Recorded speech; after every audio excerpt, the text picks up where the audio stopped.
Earlier on, I made a video about Honorable Joel Ssenyonyi and his friend General Muhoozi Kainerugaba, who threatened to remove him from the seat of law and replace him with another person of his favor. Today we got a different news. I don't know whether it is unfortunate news or sad news or good news. It depends which side you are supporting. So if you are supporting Joel Ssenyonyi, I believe it is sad news. If you are supporting General Muhoozi and his team, I believe this is good news. And if you are in opposition, I believe this must be really bad news, because what is coming is not really a good situation in Parliament without him being the law.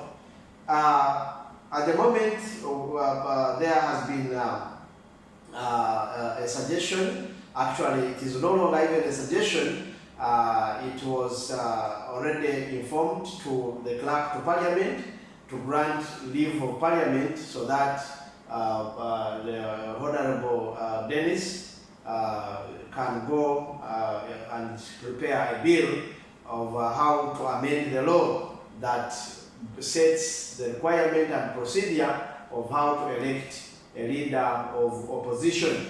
So, before it was a party that has more members of Parliament than the ruling party. I mean, the next party that has more members of Parliament than in opposition had to appoint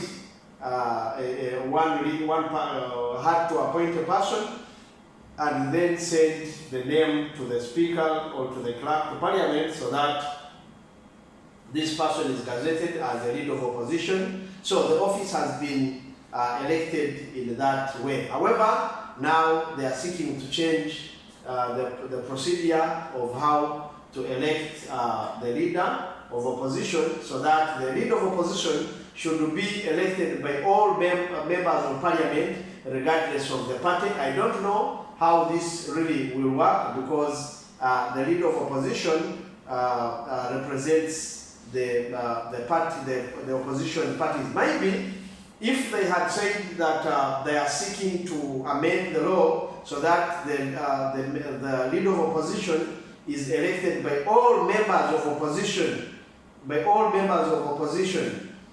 maybe it would make much sense than saying that a leader of opposition should be elected by all members of the House. And yet we know that the NRM, as a ruling party, it has more members of Parliament. Almost 75% of the Parliament is comprised of members of Parliament from from NRM. So I think that is not a good move, but we have nothing to do. That is democracy. If democracy is the rule of the majority, so let's wait for the bill to come in Parliament, and we see how it shall be debated, and then we see the results thereafter. But I'm quite sure that if that bill is presented to Parliament, of course, as the rule says, the majority takes it. I believe NRM or PLOU will walk away with that token. They will have to pass that bill. Then the question will be, what next after the bill is passed? So,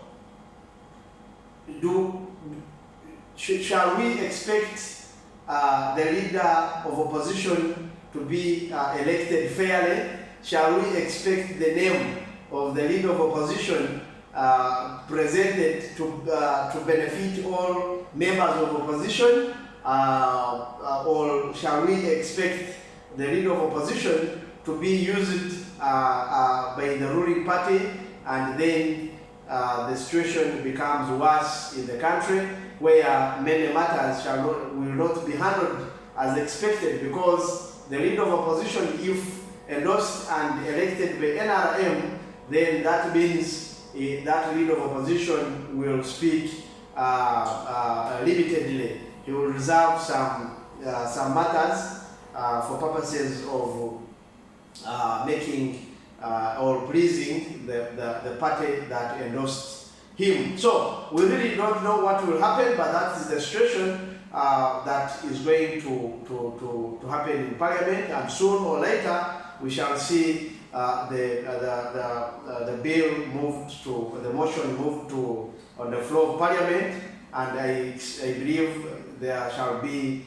debate over it, but the conclusion is the majority will take it.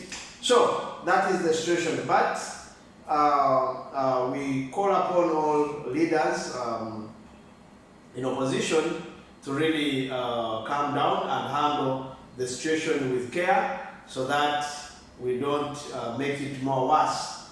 The leader of opposition has been very influential in representing people whose rights have been violated in one way or the other, because at least he stands in Parliament and he talks about all these things, and then the government finally, in one or the other, listens. So, but imagine the situation where a leader of opposition is elected by the entire Parliament, including NRM, opposition, and independent party members. So, no, rather independent also members, so they will also be allowed to elect the leader of opposition, and therefore the leader of opposition shall be treated as a general or as a leader for the entire Parliament, almost equal to a speaker, since he is going to assume the position that is elective by the entire Parliament. It is not a good idea, but I don't think there is any way now that Parliament can avoid it, because Parliament rules by majority. So might be next election, that is 2031, the opposition must really strengthen itself to make sure it gets more members of Parliament in the House, even if it doesn't get half of it, but at least more and more. Maybe they can be able to influence those in independent, then some in NRM. They can as well vote for a person from opposition, as long as that person is disciplined and respects people. That is the same issue I talked about in the earlier video, that we need to start to learn to respect one another. So many members in opposition, they always regard members in NRM to be stupid, to be dull, to be what? So they call them a lot of names. So now time has come where the leader of opposition is going to be also elected by all. So now, how are you going to convince NRM members when you have been really insulting them in one or the other? So that is the discipline I was talking about, that we have to start controlling our anger, our political statements, because in the future these statements shall be referred to. So that's all I have for today, and we pray that maybe this bill does not pass the way it is expected, because the leader of opposition must be really having full control of the opposition momentum. But if he is elected by the entire Parliament, then I don't think the opposition parties shall have control over him anymore, and he shall be regarded as the leader for the entire Parliament. So that is the news we are also having at the moment, that Joel Ssenyonyi has decided to step down before he is removed by the intended bill that is coming ahead, by which is seeking to remove him from the seat of law. I think he really panicked. He would have waited to resign a little longer, so that he fights in the parliament and really debate over or against this bill when he's still a law. But him stepping down before even the bill is presented for first reading in parliament, I believe that he really panicked, because this is not the first time this bill is attempted to be brought.